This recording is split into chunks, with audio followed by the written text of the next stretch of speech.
Winona, question before we talk about Alien, early film experiences.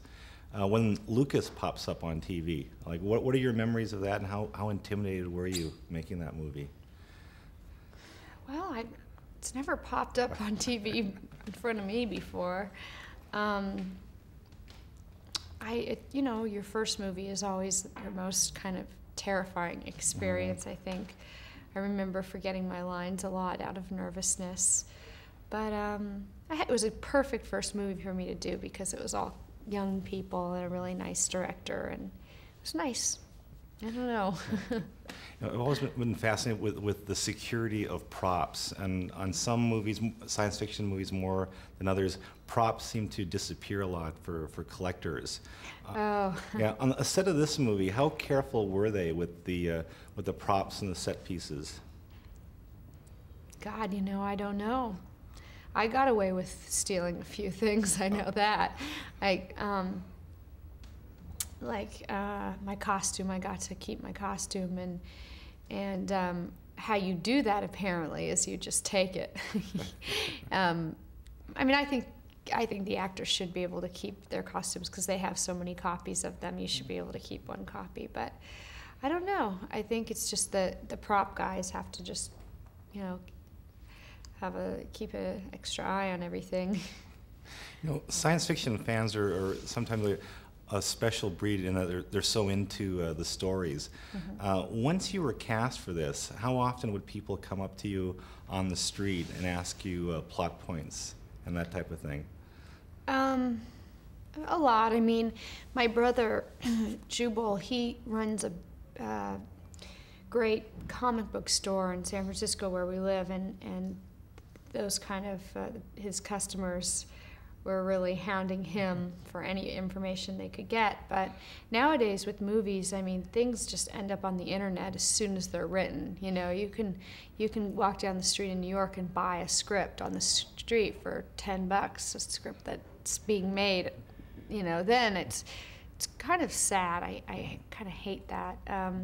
You know, I was really under strict instructions not to give anything away, as much as I wanted to talk about it with everyone because it was really exciting. I couldn't talk about it. Well, I think you're like everybody else. You know, you grew up, you saw the Alien movies. When you're walking onto the set for the first time, and you see the alien monster, and there's no sound effects, and it's just sitting there with the operators and the wires sticking out in the back, was it a bit of a letdown?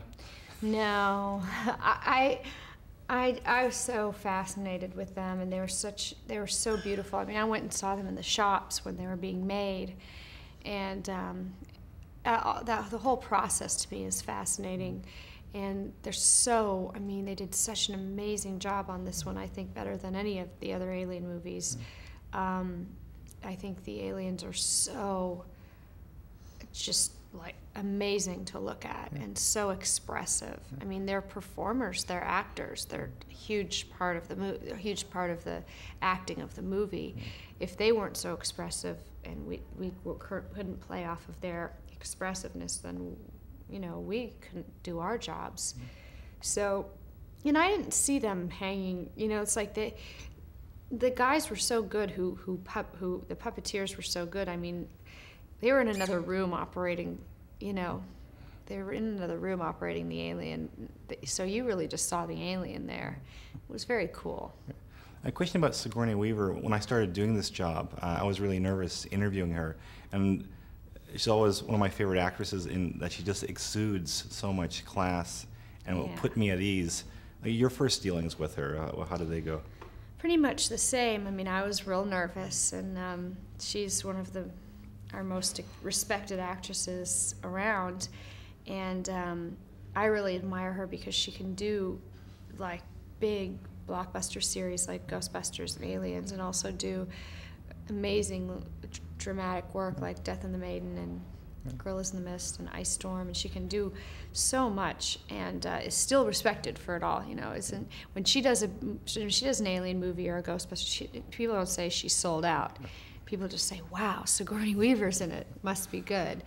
So I've always admired her so much, but being around her, I mean, at first I was really intimidated because of my feelings for her, and I didn't want to bother her, and I didn't know how available she was going to make herself. But she's so amazing that way. She's so kind and funny and invites you in, and is just really a wonderful woman. Well, quick question. She's a veteran of this kind of movie. What advice did she give you when you started?